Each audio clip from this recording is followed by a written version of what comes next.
Caribe somos, porque el Caribe nos une.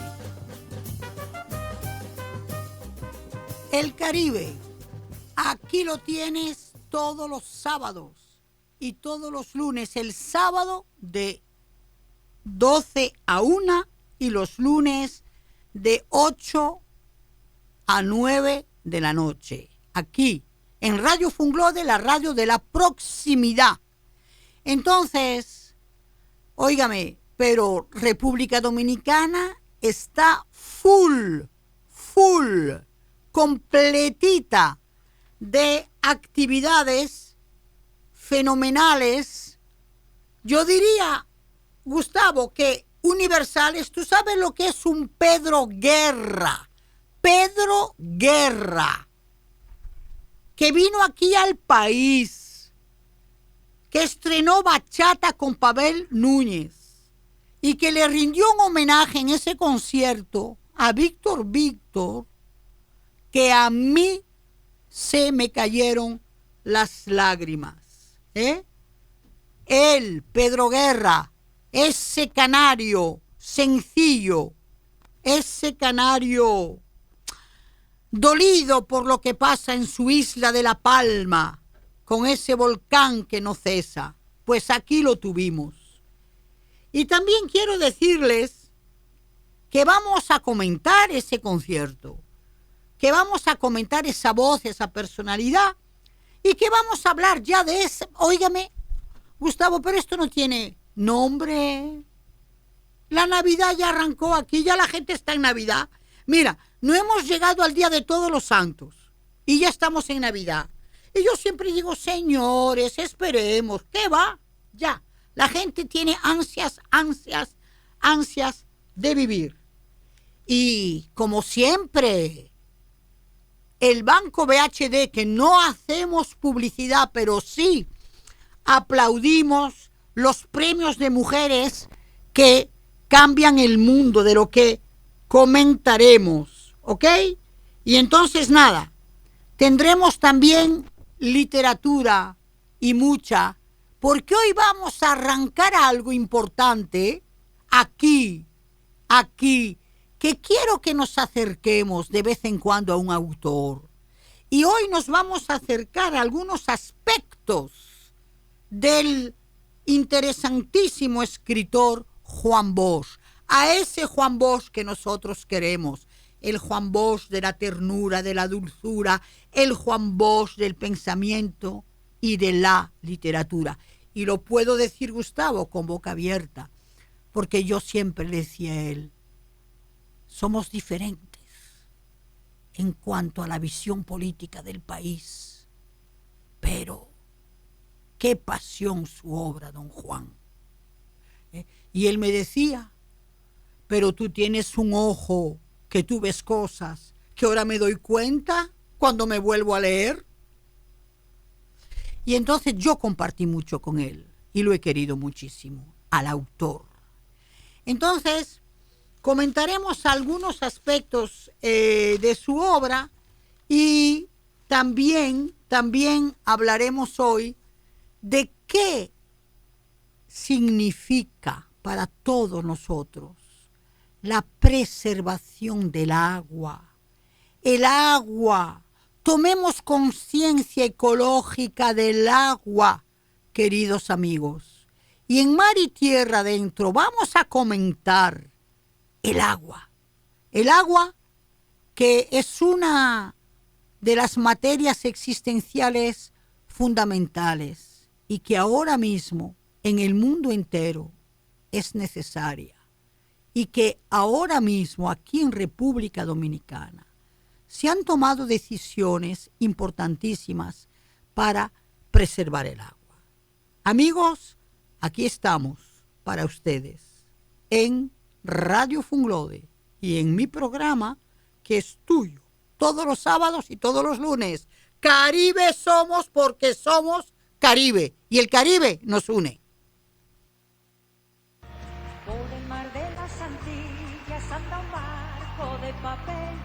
Por el mar de las Antillas. Ustedes saben, queridos amigos oyentes, que esta semana pasada hemos tenido encuentros diferentes en torno a una reflexión. El Caribe. El Caribe, ¿verdad?, que ha sido colonizado, todo el Caribe ha sido colonizado por diversas coronas: Francia, Inglaterra, España, Suecia, Holanda, Dinamarca. Y el Caribe tuvo formas de crecer con autonomías o crecer con independencias. Y he estado con amigos míos, jóvenes también estudiantes, que se plantean mucho realmente la situación geopolítica del Caribe dentro de su contexto de gerencia administrativa política. Pues sí, queridos amigos, este Caribe tiene todas las formas políticas de existir. Fíjense bien, República Dominicana independiente. ¡Oh, pero qué asombro! La independencia dominicana. ¿Ustedes creen que la primera independencia fue de la metrópoli España? Óigame eso. Fue de otra parte de la isla que también fue colonizada. Los dominicanos se independizaron primero de Haití. ¿Por qué? Porque ya Haití se había independizado de Francia, primera República Negra del Nuevo Mundo, en 1802. Entonces, cuando Boyer ocupa esta parte, se independizan de Haití antes de independizarse de España en el 65.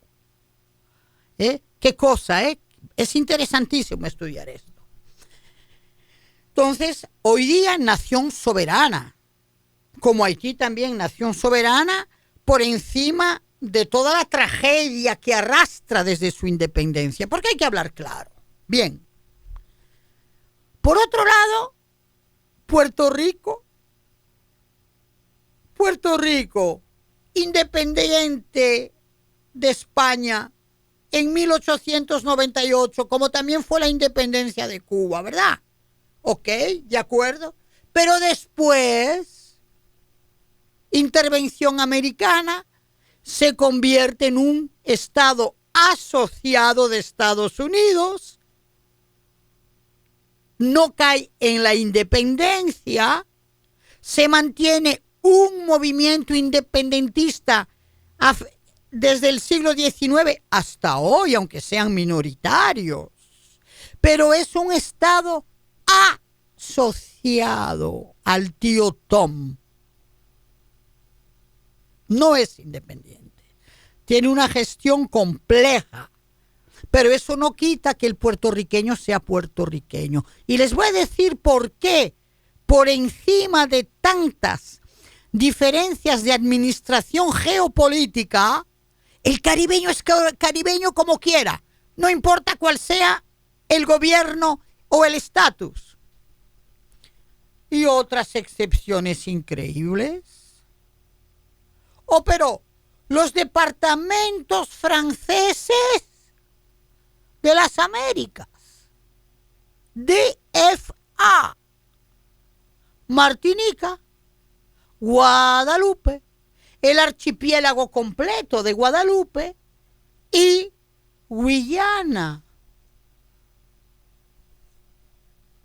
tienen su pasaporte francés, nacionalidad francesa, viven con euros, los puertorriqueños con dólares, nosotros con pesos, los cubanos con pesos cubanos, ¿ok?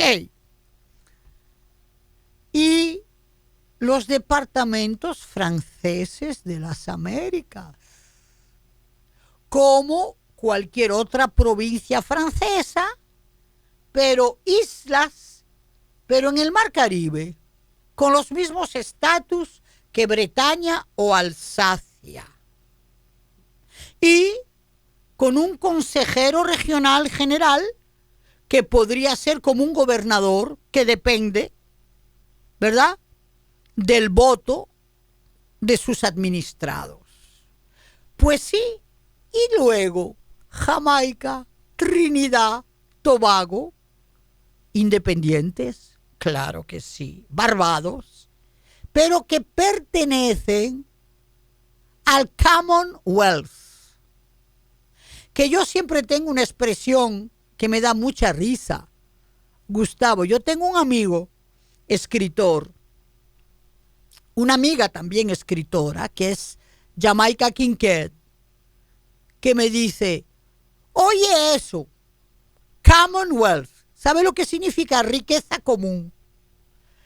En inglés, ¿verdad? Y Jamaica me decía, ¿pero común de quién? ¿Y de qué riqueza me hablan los British? Decía ella, ¿verdad? Bueno, pero el caso es que ellos, con el British Council y con eso, tienen relaciones privilegiadas con Gran Bretaña, como los francófonos de los DFA tienen relaciones privilegiadas con España, porque las relaciones culturales se mantienen. Y después las islas que están afiliadas a Holanda, Aruba, Curazao, ¿verdad? Entonces, ¿qué quiero decir con esto? Que el Caribe, Gustavo, es el ejemplo vivo, el laboratorio vivo para todos los antropólogos, que no son las nacionalidades que dan la identidad, son la cultura. ¿Tú crees que cuando uno se encuentra con un puertorriqueño tú vas a pensar que es asociado? ¿Tú me entiendes? Si tú te vas a ver con un guadalupano o con un martiniqueño, tú vas a pensar que es francés. Son caribeños. Y esa idea de caribeño, porque no hay ninguna nación que se llame Caribe. Hay una región, ¿verdad? Pues esos caribeños tienen una confluencia notoria de una identidad, sin que importe el estatus político. ¿Tú sabías eso, Gustavo? Pero eso para mí es genial. Eso para mí es genial, de ser y de ser una identidad sin una misma nación compartida. Queridos amigos, esto es el genio del Caribe. ¿Y saben por qué les he dado esta respuesta?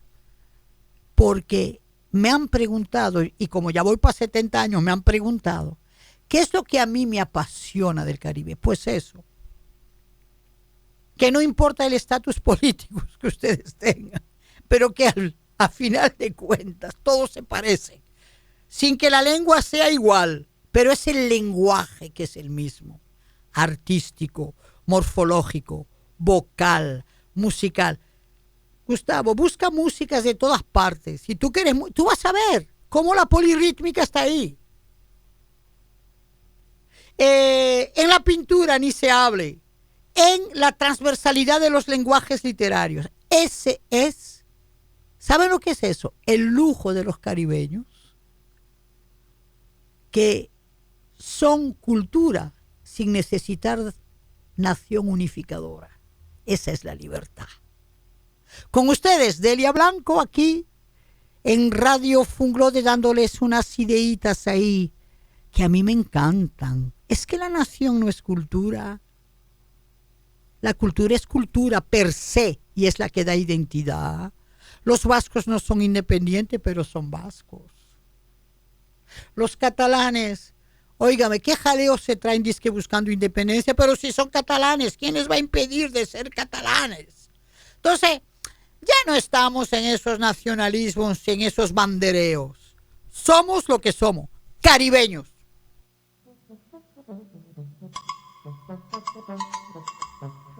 De Quisqueya al mundo. Óigame, de Quisqueya al mundo, pero República Dominicana es uno de los países que está recogiendo está recibiendo muchas cosas importantes por encima de la pandemia. Ajá, pero ustedes no saben que el primer evento de la gira internacional del canario Pedro Guerra, República Dominicana, señores, este viernes 22 yo me puse las botas, con su gira El Viaje en el Teatro Nacional, y fui invitada cálidamente y cariñosamente. Él estaba en un escenario íntimo, tierno, con sus inseparables guitarras, que hasta en el concierto fueron más de una las que él utilizó como 4, y claro, presentó su álbum número 18, El Viaje, ¿verdad? Entonces, dándole como una óptica con muchos temas de sus éxitos del pasado. Que por cierto, Gustavo, nos vas a poner Contamíname, del que a mí me encanta, ¿ok? La cantó y nos emocionó mucho, Ya ustedes saben, estábamos todos muy nerviosos. Se apareció con un poquito de retraso, creo que como 10 minutos, como a las 9:10, y como siempre se apareció con ese aire de los españoles del post-franquismo, libre, t-shirt, tenis, pantalón vaquero, como si nada, Entonces apareció con su pantalón negro y obviamente entonó El Viaje, dando un inicio a una velada que fue fabulosa para todos. Nos encontramos con muchísimos amigos, y a mí lo que más me emociona de este joven es esa voz íntima y confidencial, porque él canta, ¿tú sabes cómo, Gustavo? Como alguien que tiene un tono de susurro, como que te lo está diciendo a ti, como que te lo está cantando a ti, Y obviamente no pudo contener su emoción, y nosotros tampoco la hemos podido contener. Cuando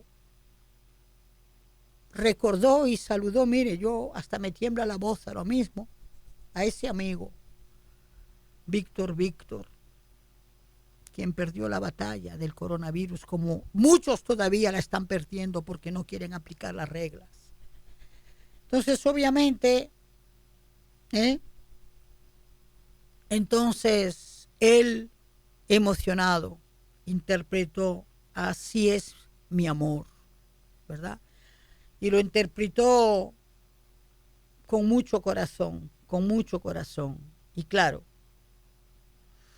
Pavel Núñez allá estaba presente, y Pavel Núñez se dejó llevar también. Y ahí, que mire, ni Guerra ni Núñez saben bailar, como tampoco sabía bailar Víctor, yo se lo digo a ustedes. Aunque Víctor tuviera esa bachata, pero bailaba fatal. Y entonces ahí intentaron dar un pasito de bachata y todo el mundo lo gozó porque lo intentaron. Así que ya ustedes saben, queridos amigos, República Dominicana tuvo la suerte de recibir a este gran canario, a este gran cantautor, a esos grandes cantautores que tienen el sentido del verbo, del mensaje, de la gracia de la palabra, como lo tienen los españoles, como lo tiene Sabina, como lo tuvo Paco Ibáñez, porque el cancionero es profundamente español, desde antes de García Lorca. Y de ese cancionero hecho poema, el cantautor lo hace canción. No crean ustedes, amigos, que los cantautores vienen de La Habana, no. Los cantautores con guitarra fueron trovadores desde la Edad Media, se desarrollaron en España en el siglo XVIII, XIX y suplantaron en América ese ánimo de cantar una canción como quien canta un poema y de escribir un poema como quien canta una canción.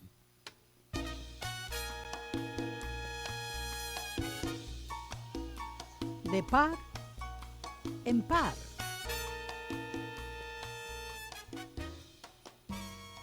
A mí me gusta ese concepto, Gustavo, de par en par. Cómo las cosas van de dos en dos. El par son dos. Entonces, ¿cómo puedes comparar dos cosas? ¿Y cómo las llevas de par en par? ¿Cómo van ahí?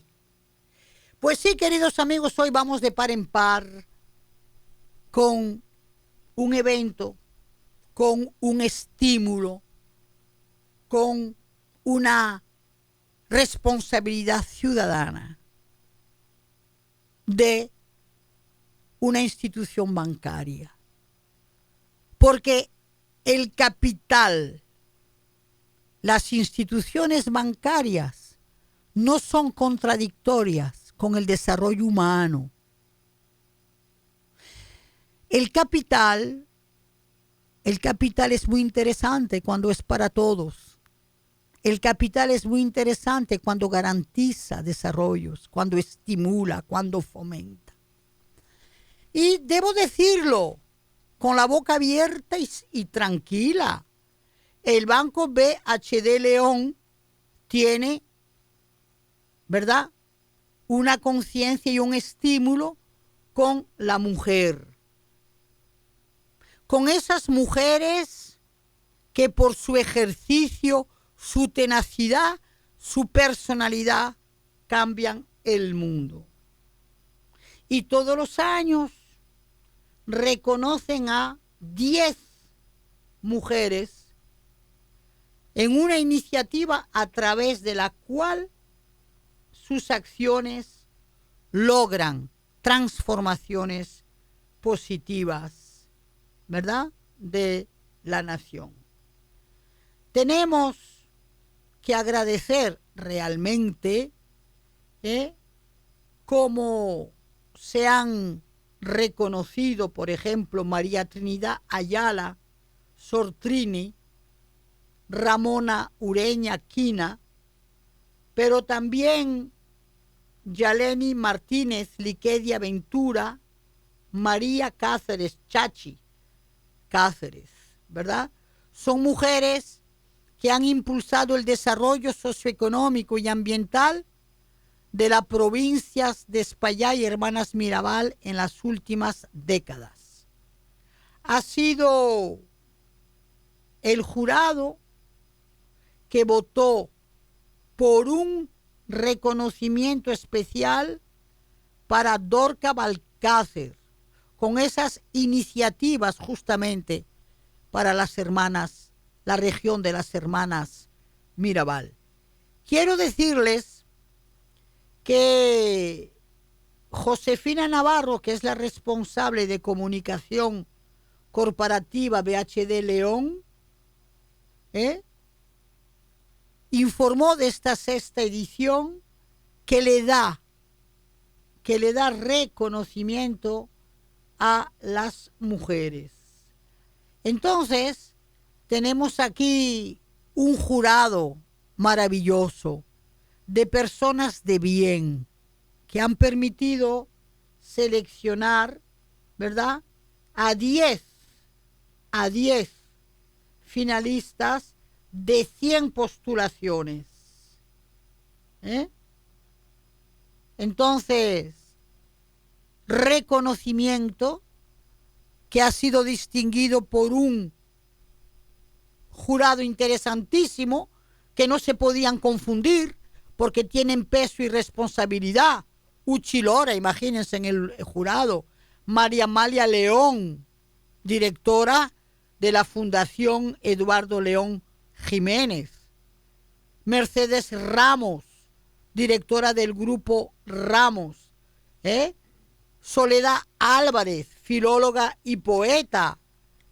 Entonces, y la joven psicóloga Claudia Catrén. Entonces, sí, nosotros aquí de par en par lo dedicamos, ¿verdad?, a estas mujeres finalistas y al reconocimiento especial para Dorca Balcácer. Dorca Balcácer, que ha impulsado el desarrollo socioeconómico y ambiental de las provincias Espaillá y Hermanas Mirabal.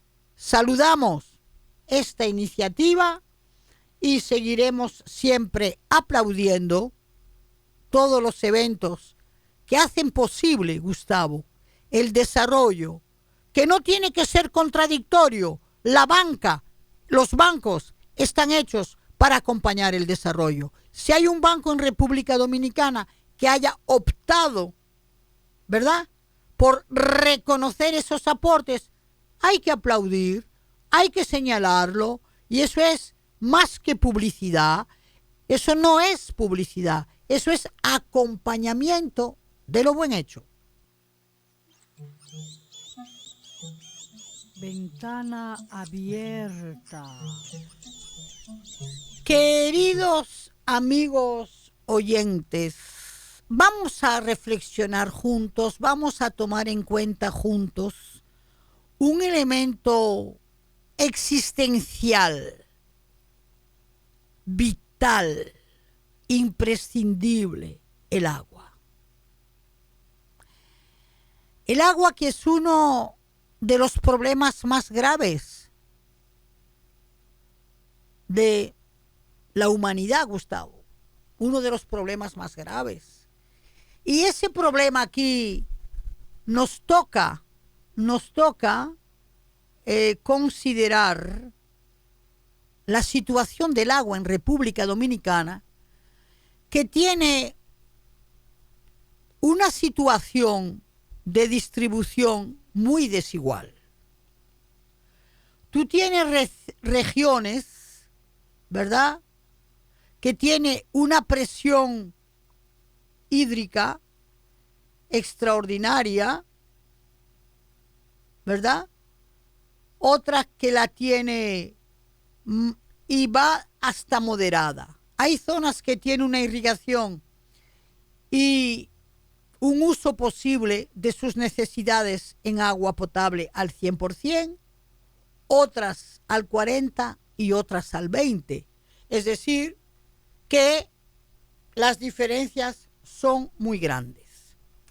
Entonces, ha empezado un pacto nacional por el agua con unas conversaciones que va a llevar a una estratificación del uso y la necesidad del agua por 30 años, con una inversión de 8.500 millones de dólares.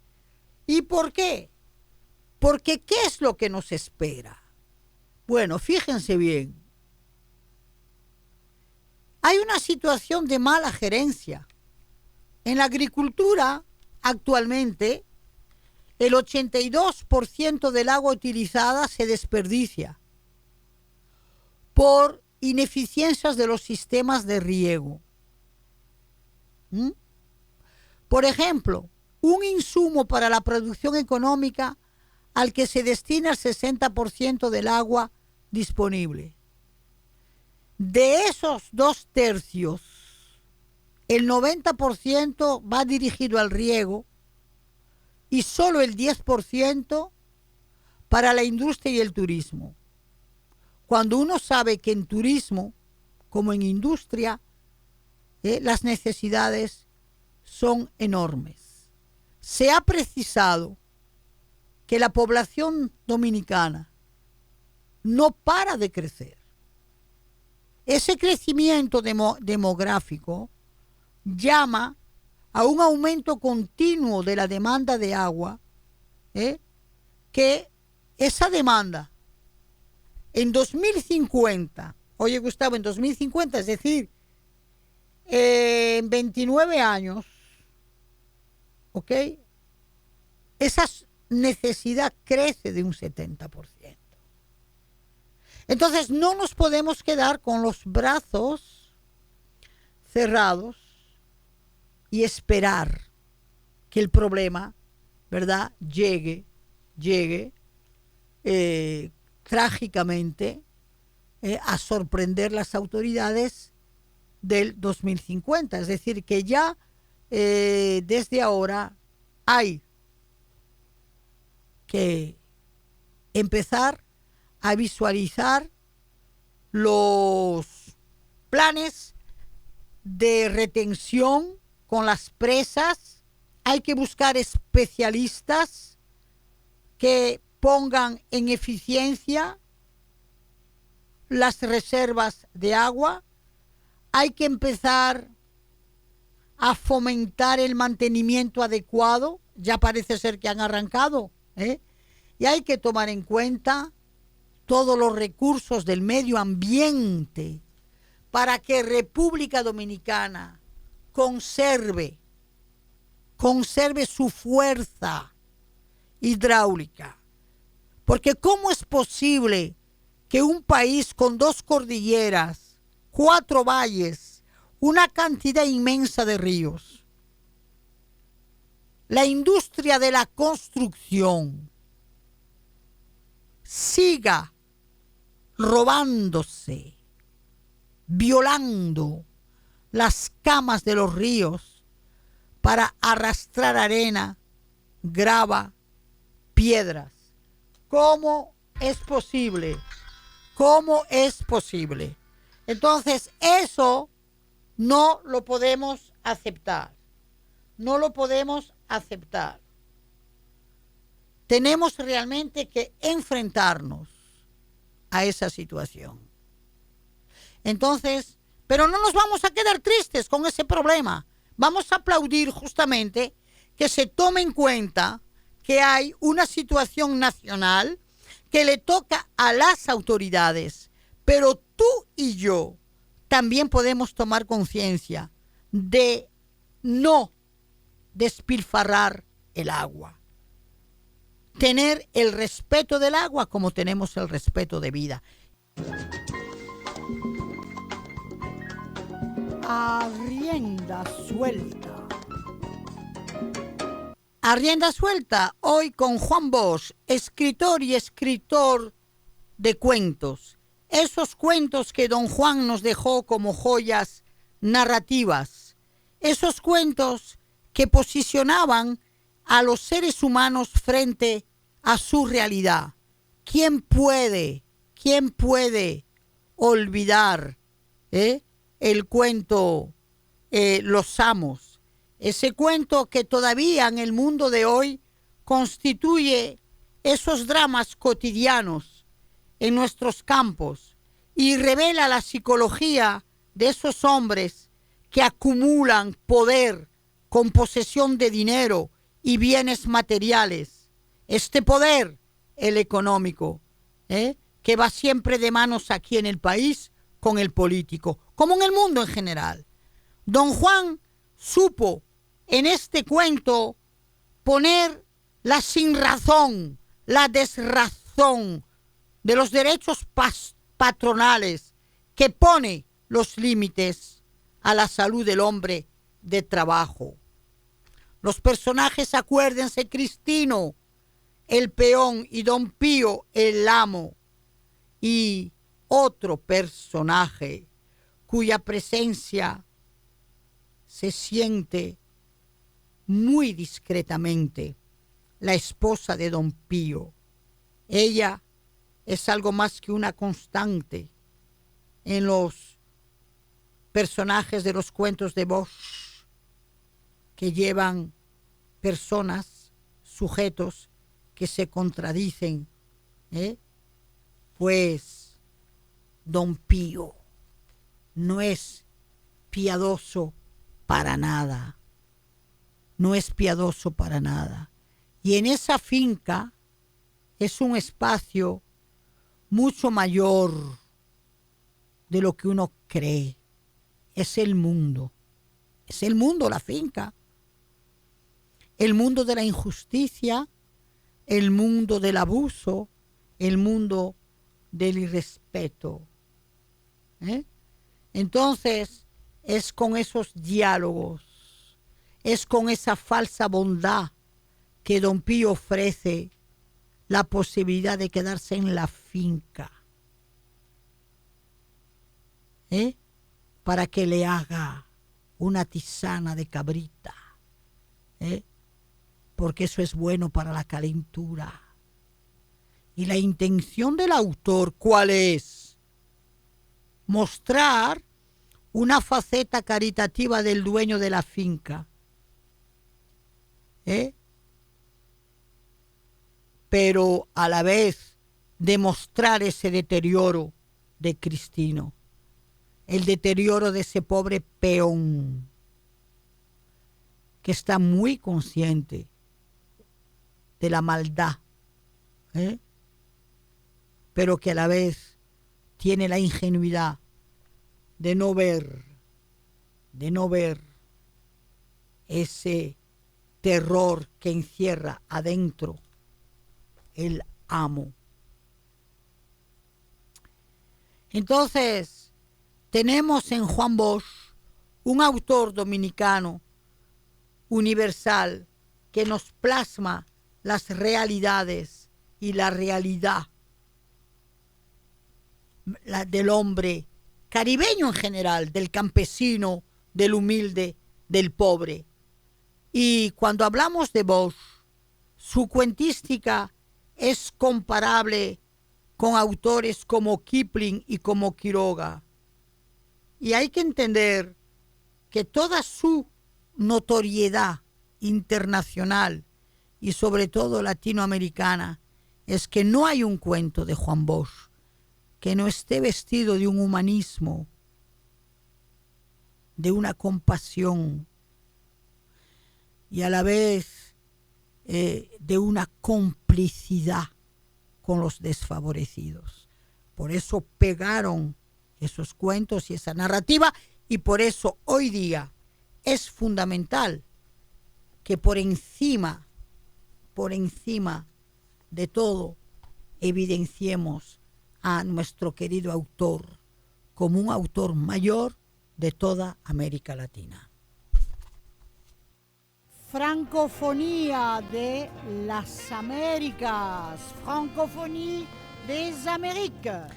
Pues mira, Gustavo, el otro día estaba yo conversando con muchas personas amantes de la música y se cuestionaban mucho la idea siguiente, que por qué París tenía un embrujo tan grande a nivel internacional y por qué le pegaba tanto esa idea cuando se dice la ciudad de las luces. Pues hay varias razones y como me pareció tan interesante porque eran jóvenes que me hacían la pregunta, quiero explicar aquí lo siguiente. París, capital de Francia, es una ciudad donde se manejó la etimología de las luces en su metáfora más amplia. Las luces es la inteligencia, la conciencia, el conocimiento, ¿verdad? Y efectivamente, ya en el siglo XIX y XVIII, en diferentes bares parisinos, como el Procop, por ejemplo, los filósofos del movimiento ilustrado se reunían para repensar la sociedad. Por ejemplo, Diderot, que fue quien inventó la enciclopedia, ¿verdad? Que es la enciclopedia universal de las nuevas tecnologías, de las evoluciones científicas, etcétera y etcétera, lo hacía en París, en esos cafés. Pero en ese café El Procop, ahí también se pensó la idea de una sociedad republicana destituyente de una monarquía despótica y de derecho divino. Entonces, esas luces convierten también París, con los años y con el tiempo, de muchas luces científicas, filosóficas y humanísticas. Por ejemplo, ¿qué luces más importantes que no fuese el positivismo de Augusto Comte, que no fuese también ahora que estamos en pandemia, ¿verdad? O ustedes saben lo que es encontrar la radioactividad, aunque María Curie fuese de origen polaca, cuando ella conoce a Pedro Curie, nace la radioactividad. Pero también Pasteur descubre la penicilina y nadie sabe, por ejemplo, que la pasteurización viene del nombre del científico Pasteur. ¿Y qué es? Hacer posible la conservación de un alimento. ¿Ok? Entonces, tú compras una leche pasteurizada, es una leche que te va a durar 3, 4, 5, 6 meses, porque está pasteurizada. Es decir, intervenida para que ninguna bacteria la descomponga. ¿Ok? Bien. Pero más allá de esas luces, vienen también las luces de las revoluciones estéticas, con los movimientos artísticos, el impresionismo, el cubismo, el dadaísmo, el surrealismo en su manifiesto, todo eso en París. Bien. Pero ¿qué sucede? Que más allá de la metáfora intelectual, son también luces de la tecnología luminótica. París es una ciudad de luces eléctricas que evidencia, por ejemplo, la Torre Eiffel. Imagínense todo ese artefacto arquitectónico con inventos de luces compuestas. La avenida de los Campos Elíseos con las luces. La avenida de la Concordia. El Arco del Triunfo iluminado. Entonces, París, a partir de la bella época, de la Belle Époque, pasa de la idea conceptual, intelectual, filosófica de las luces, inteligencia y revoluciones, a las luces tecnológicas de tener una de las ciudades del mundo, la más estéticamente iluminada, pero no solamente iluminada por faroles y juegos tecnológicos, sino por pensamiento. Quise aclarar esto, porque me interesó mucho que un chiquillo de 17 años me dijera: profe, ¿por qué dicen que París es la ciudad de las luces? Digo yo, déjame llevar este regalito para el programa. Mar y tierra, adentro. Mar y tierra adentro, este nombre, si hay un lugar en República Dominicana cuyo nombre le corresponde, es a Río San Juan. Río San Juan tiene a una distancia de apenas 3 kilómetros o 2 un contacto inmediato con mar y un contacto inmediato con tierra.